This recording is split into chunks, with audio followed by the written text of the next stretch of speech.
If you're looking for a simple, visual, and beginner-friendly project management tool, Trello is probably one of the first names that pops up. But is it still the best option today, or have newer tools taken the lead?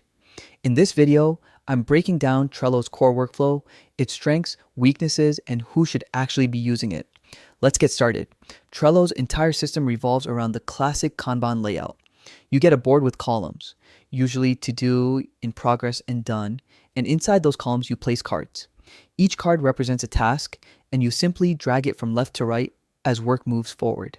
This visual simplicity is what made Trello so popular for over a decade, and to this day it remains one of the easiest tools for new users to understand.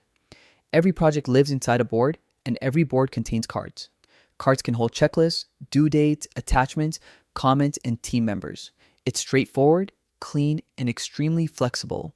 Whether you're tracking personal goals, running a small business, or organizing freelance work, Trello keeps everything lightweight and visually clear.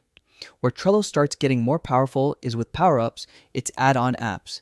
These let you connect integrations, build custom dashboards, sync calendars, or enhance reporting. It's a modular system, so you add only what you need, keeping things minimal while still customizable. Then there's Butler Automation, one of Trello's most underrated features. It can automatically move cards, send reminders, archive completed tasks, or trigger rules based on your actions. It's not complex like enterprise-level automation, but if you want simple, time-saving workflows, Butler delivers. But Trello isn't perfect, and its biggest limitation is a lack of a unified project overview.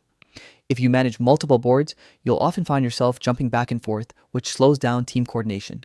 Trello also doesn't support true task dependencies, so if one task affects another, Trello won't update that automatically. And while it has reporting options, the free tier offers very little insight into productivity unless you rely on third-party power-ups, which can quickly become overwhelming.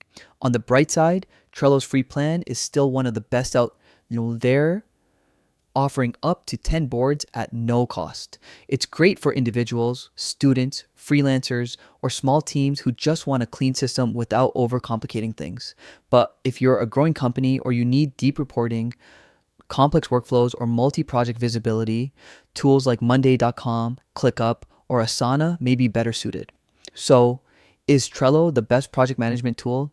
If your priority is simplicity, visual clarity, and ease of use, absolutely. But for scaling teams or advanced workflows, it may feel too limited. Let me know what tools you want me to compare next, and if you found this helpful, don't forget to like and subscribe. Thanks for watching.